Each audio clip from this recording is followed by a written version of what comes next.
We start with the most unique position on the field, the goalkeeper.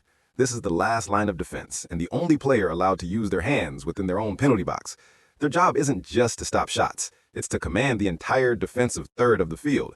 In previous times, goalkeepers were only used as shot stoppers, but as tactics evolved, nowadays many coaches look for good passing IQ and distribution skills in a goalkeeper as well. Why, you ask? Well, simply put, it's like having an extra midfielder on the pitch, because in most games, a goalkeeper is sitting idle for a long period of time. Unless, of course, your team is being hammered by the opponent. In American football, your goalkeeper is the free safety. Think Ed Reed. They have the best view of the developing play, shouting instructions, organizing the defensive line, and making the decisive, game-saving stop when an attacker breaks through. In basketball, this is your elite shot-blocking center. Think Dikembe Mutombo or Rudy Gobert. Their entire purpose is to protect the most valuable area on the court, the paint, or in soccer, the goal. They alter every single attack just by their presence, and their rejections are as demoralizing as the keeper's acrobatic save. In baseball, the clearest comparison is the catcher. Like the catcher, the goalkeeper wears specialized equipment, gloves, has a unique set of skills, and is the only player with a complete view of the field in front of them. A legendary keeper like Gianluigi Buffon called the shots and organized his defense for decades, much like a Hall of Fame catcher like Yadier Molina calling a perfect game. In front of the keeper are the center backs, the defensive enforcers. They are the wall. Their main job? Neutralize the opponent's most dangerous goal scorer, win headers from crosses, and make strong, decisive tackles. Power and positioning are their currency. Traditionally, center backs stayed deep and defended, but in modern football, they're also creators, playing progressive passes, switching play, launching long balls behind the defense, and even joining the attack during corners to score goals. Most teams play with 2 center backs, sometimes 3, depending on the formation. If you look for an NFL equivalent, you won't find just one position. You'll find 2 rolled into one. First, the middle linebacker, the heart of the defense. Just like a center back, he stands in the middle, reads the play instantly, and reacts. He calls out threats, shifts the line, and organizes everything.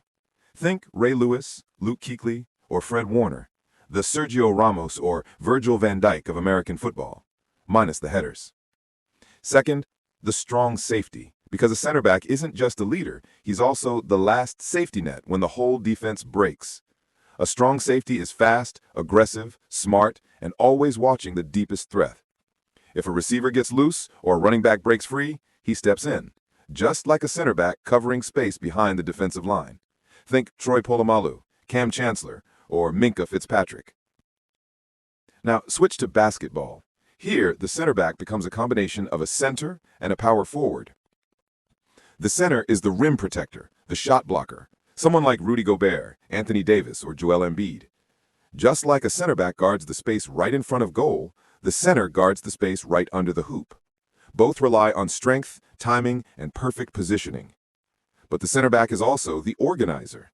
That's where the power forward comes in, the tough, mobile enforcer who steps up to challenges, switches quickly, and wins physical duels. Think Draymond Green, Giannis Antetokounmpo, or Kevin Garnett. So in football, one player does the job of 2 NFL roles and 2 NBA roles. That's what makes the center back one of the most complete and demanding defensive positions in all of sports. On both sides of the center backs, you'll find the fullbacks. Their first job is simple: stop the opponent's fast wingers. Players like Cafu, Donny Carvajal, Ashley Cole, or Joan Cancelo, all masters at shutting down wide attackers.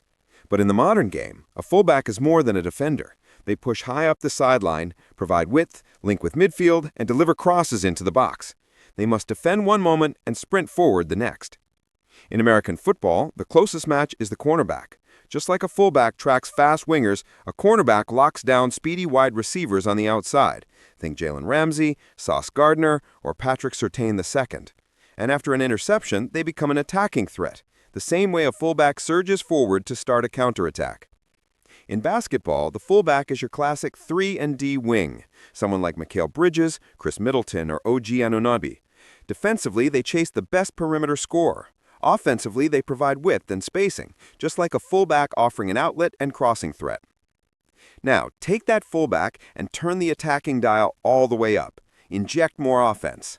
That gives you the wingback. Wingbacks cover the entire sideline. They defend like a fullback and attack like a winger. Think Trent Alexander-Arnold, Alphonso Davies, or Achraf Hakimi. Players with endless energy, creativity, and pace. In American football, this is your elite pass-catching running back, someone like Christian McCaffrey or Alvin Kamara. Dangerous on the ground and deadly in open space catching passes. That dual-threat nature mirrors the wingback perfectly.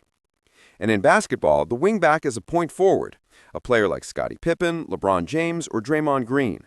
They defend with strength, push the ball up the court, and create chances for everyone else, just like a wingback drives both defense and attack over the full length of the pitch. In front of the defense sits its shield, the defensive midfielder. Nicknamed the number 6, their job is to destroy.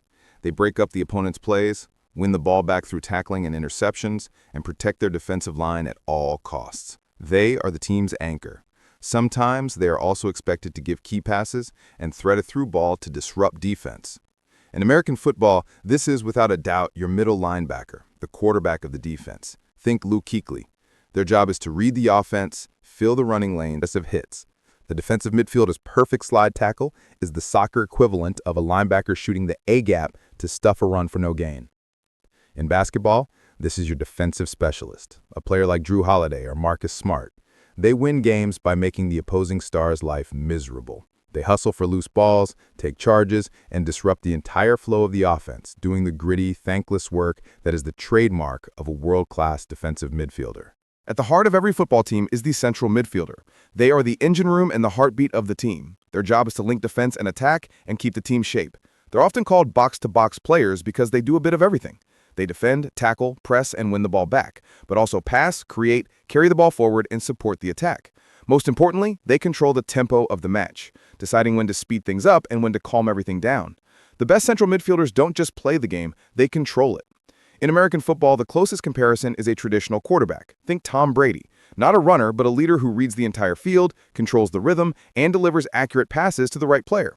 He keeps the offense flowing just like a midfielder keeps the team ticking. And in basketball, this is the point guard. Think Chris Paul, John Stockton, or Jason Kidd. They bring the ball up, set the offense, read the floor, and decide whether to push for a fast attack or slow it down. So the central midfielder is the point guard of the pitch, the brain, the connector, and the rhythm controller of the whole team. Patrolling the sidelines in the attacking half are the wingers. They are the team's speed demons, creative dribblers, and space manipulators. Their job is simple in theory, but brutally difficult in execution. Isolate a defender, beat them one-on-one, and then decide the game with either a cut-inside shot, a deadly through ball, or a perfect cross into the box. They must constantly read the fullback, sense space, and explode at the perfect moment. In American football, the closest comparison is an elite wide receiver. Think Tyreek Hill, someone who terrifies defenses the moment he starts sprinting down the field. Wingers stretch the defensive line, pulling defenders wide and creating chaos. When a midfielder launches a long ball in the space, it's almost identical to a deep go route, where timing, acceleration, and separation decide everything. One clean touch, one burst of speed, and suddenly a goal-scoring opportunity appears out of nowhere. Now shift to basketball. Here, a winger resembles an explosive scoring guard, someone like Devin Booker or prime Dwayne Wade. They thrive in isolation, beat defenders with sharp footwork, and finish at the rim or pull up with ice-cold confidence. Their first step, body feints, and change of direction control are their superpowers. Just like a winger dancing down the touchline, they are the entertainers, the highlight makers, and the ones who turn tight defensive battles into unforgettable moments. This player isn't focused on controlling tempo or maintaining shape. Their mission is to break the game wide open. They operate in the tiny pockets of space between the opponent's midfield and defense, always lurking, always scanning, always waiting for that one perfect moment. When defenders think the situation is safe, that's when the number 10 strikes, with the pass nobody saw coming, except them. In American football, think of a fearless, improvising gunslinger quarterback, Patrick Mahomes, someone who can ignore the obvious, reject the safe option, and instead attempt the pass that defies logic. The no-look pass, the thread-the-needle throw, the ball that slices through 3 defenders, that's the through ball delivered by a De Bruyne, a Messi, or a Bruno Fernandes. These players don't just see the game, they rewrite it. Jump to basketball, and this becomes your elite creative playmaker, someone who bends the entire defense around their decision-making. Think Luka Doncic, patient, controlled, unpredictable, and unbelievably smart. Give him the ball, clear the space, and watch as they dissect defenders one dribble at a time. They force help, draw attention, and then, at the exact perfect moment, find the open teammate for an easy, high-value finish. The attacking midfielder is the visionary, the architect, the storyteller of the attack. They don't just make passes, they create possibilities. At the very top of the formation is the striker, the number 9. Their job is simple and singular: put the ball in the back of the net. They are the focal point of the attack, the player the entire team is trying to set up for a shot. They are the finishers. In American football, this is the goal line running back. When you're inches from the end zone, you give the ball to the guy you know can finish the job. That's the striker. Think of Derrick Henry at the 1-yard line. His job isn't complicated. It's about being powerful and effective in the most important area of the field. In basketball, this is your pure score-first player, a specialist whose main contribution is points. Think of a true catch-and-shoot master like Klay Thompson. His job is to finish the play created by others. He's not there to dribble or create, he's there to score. Strikers judge their performance on goals, just as these players judge their game on points. There you go. These are the comparison of football or soccer roles with roles in basketball and American football. All three games are different, so there is no one-to-one comparison. Instead, the roles are mix-matched. Like the video and subscribe for more. Thank you.